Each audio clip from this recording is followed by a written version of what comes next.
ओम श्री साम शिवाय नमः। ओम श्री गणेशाय नमः। श्री शिव महापुराण में रुद्र संहिता पार्वती खंड का 29वां अध्याय प्रारंभ करते हैं। शिव और पार्वती का संवाद। विवाह विषयक पार्वती के अनुरोध को शिव द्वारा स्वीकार करना। नारद जी बोले, हे ब्राह्मण, हे विधेय, हे महाभाग, इसके बाद फिर क्या हुआ? मैं वह सब सुनना चाहता हूँ। आप शिवा के चरित्र को कहिए। ब्रह्मा जी बोले, हे देवर्षि, सुनिए, मैं इस कथा को प्रसन्नतापूर्वक कह रहा हूँ। यह कथा पाप का नाश करने वाली तथा शिव में भक्ति बढ़ाने वाली है। हे द्विज, परमात्मा हर का वचन सुनकर और उसके परमानंदकारी रूप को देखकर पार्वती जी परम आनंदित हो गईं। इस स्नेह के कारण उनके नेत्र कमल खिल उठे। उसके बाद वे महासाध्वी सुखी हो प्रसन्नता से अपने समीप खड़े प्रभु से कहने लगीं। पार्वती बोली, हे देवेश, आप तो मेरे नाथ हैं। क्या आप इस बात को भूल गए कि मेरे ही निमित्त आपने दक्ष के यज्ञ का विनाश किया था? यद्यपि आप तो वही हैं, किंतु मैं देवताओं की कार्य सिद्धि के लिए मैना से पुनः उत्पन्न हुई हूँ। हे देवेश, देवतागण तारक असुर से इस समय अत्यंत पीड़ित हो रहे हैं। हे देवेश, यदि आप प्रसन्न हैं और यदि मुझ पर कृपा करना चाहते हैं तो हे महेशान, हे प्रभु, आप मेरे पति बनिए और मेरा वचन मानिए। इस समय आप मुझे पिता के घर जाने की आज्ञा दें। अब आप अपना विशुद्ध और उत्कृष्ट यश जगत में प्रसिद्ध करें। हे नाथ, हे प्रभु, अनेक लीलाओं को करने वाले आपको भिक्षु बनकर मेरे पिता के पास जाना चाहिए और उनसे मुझे मांगना चाहिए। आपको अपने यश का लोक में विस्तार करते हुए ऐसा उपाय करना चाहिए जिससे मेरे पिता का गृहस्थाश्रम सफल हो जाए। ऋषियों ने मेरे पिता को समझा दिया है, इसलिए बंधुजनों एवं परिवार से युक्त मेरे पिता आपकी बात निसंदेह मान जाएंगे। पूर्व समय में जब दक्ष की कन्या थी, उस समय भी मेरे पिता ने मुझे आपको ही दिया था, किंतु उस समय आपने यथोक्त विधि से मुझसे विवाह नहीं किया था। उस समय मेरे पिता दक्ष ने विधि पूर्वक ग्रहों का पूजन नहीं किया था। उन ग्रहों के कारण ही विवाह में विघ्न हुआ। अतः हे प्रभु, हे महादेव, देवताओं की कार्य सिद्धि के लिए आप यथोक्त रीति से मेरे साथ विवाह कीजिए। विवाह की जो विधि है उसे अवश्य करना चाहिए, जिससे हिमवान जान लें कि मेरी पुत्री ने उत्तम तपस्या की है।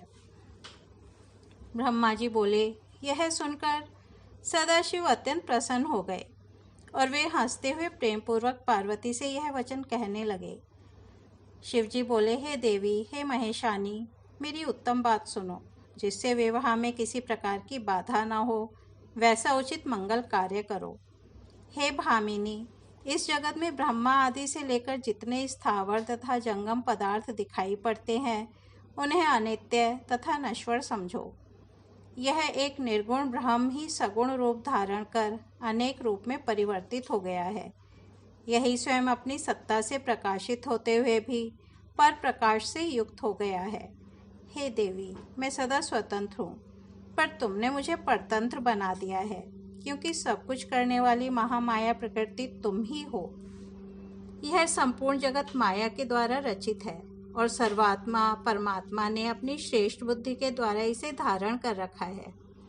सभी पवित्र आत्माएं जो परमात्मा के स्वरूप को प्राप्त कर चुकी हैं और सदा मेरे साथ अभेद भाव से रहती हैं, उनसे तथा अपने गुणों से यह संसार घिरा हुआ है। हे देवी, इस जगत में तुम्हें छोड़कर ना तो कोई ग्रह है, ना तो कोई ऋतु है। हे वरवर्णिनी, तुम शिव के लिए ग्रहों की बात क्यों करती हो? हम दोनों भक्तों के लिए भक्त वत्सलतावश गुण कार्य के भेद से प्रकट हुए हैं। रज सत्व तथा तमोमयी तुम सूक्ष्म प्रकृति हो, निरंतर जगत के कार्य में दक्ष हो और सगुण तथा निर्गुण रूप वाली हो। हे सुमध्य में, सभी प्राणियों की आत्मा मैं ही हूँ। मैं सर्वथा निर्विकार तथा निरीही होकर भी भक्तों के लिए ही शरीर धारण करता हूँ। किंतु हे शैलपुत्री, मैं तुम्हारे पिता हिमालय के पास नहीं जाऊंगा और ना तो भिक्षुक का रूप धारण कर उनसे तुमको मांगूंगा। हे गिरिजे, महान गुणों से वरिष्ठ कोई कितना भी बड़ा क्यों न हो, वह दीजिए इस शब्द का उच्चारण करते ही लघुता को प्राप्त हो जाता है।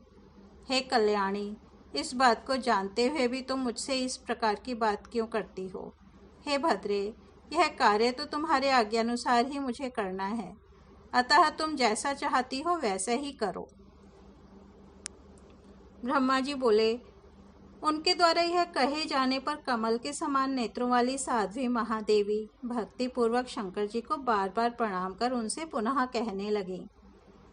पार्वती बोली, हे महेश्वर, आप आत्मा हैं और मैं प्रकृति हूँ, इसमें संदेह नहीं करना चाहिए।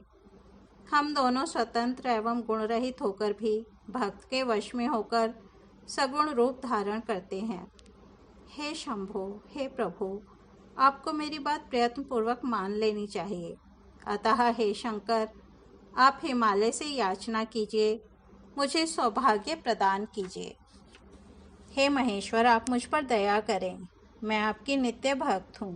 हे नाथ, मैं सदा जन्म जन्मांतर की आपकी पत्नी हूँ। आप ब्रह्म, परमात्मा, निर्गुण, प्रकृति से परे, विकार रहित, इच्छा रहित, स्वतंत्र तथा परमेश्वर हैं। तथापि भक्तों के उद्धार के लिए आप सगुण रूप धारण करते हैं। आप आत्मपरायण होकर भी विहार करने वाले तथा नाना प्रकार की लीला में निपुण हैं। हे महादेव, हे महेश्वर, मैं आपको सर्वथा जानती हूँ। हे सर्वज्ञ, बहुत कहने से क्या प्रयोजन, आप मुझ पर दया कीजिए। हे नाथ, आप अद्भुत लीला कर संसार में अपने यश का विस्तार कीजिए, जिसका गान करके आपके भक्त इस संसार रूपी समुद्र से अनायास ही पार हो जाएं।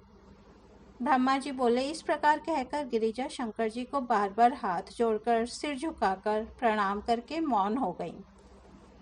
पार्वती ने जब इस प्रकार कहा, तब लोक विडंबना के निमित्त शंकर जी ने हंसते हुए प्रसन्न होकर ऐसा ही होगा यह कहकर वे वैसा करने के लिए उद्यत हो गए। उसके बाद वे शंभु प्रसन्न हो अंतर्धान हो गए और काली के विरह से आकृष्ट चित्त वाले वे कैलाश को चले गए। उसके बाद वहां जाकर उन महेश्वर ने परमानंद में निग्न हो यह सारा वृतांत नंदीश्वर आदि गणों को बताया। इस वृतांत को सुनकर वे संपूर्ण भैरव आदि गण भी बहुत सुखी हुए और महान उत्सव करने लगे। हे नारद, उस समय वहां महामंगल होने लगा, सबका दुख दूर हो गया और रुद्र को भी परम प्रसन्नता हुई। इस प्रकार श्री शिव महापुराण के अंतर्गत द्वितीय रुद्र संहिता के तृतीय पार्वती खंड में शिवाशिव संवाद वर्णन नामक 29वां अध्याय पूर्ण हुआ। कल हम 30वां अध्याय सुनेंगे। तब तक यहीं विराम देते हैं। ओम नमः शिवाय।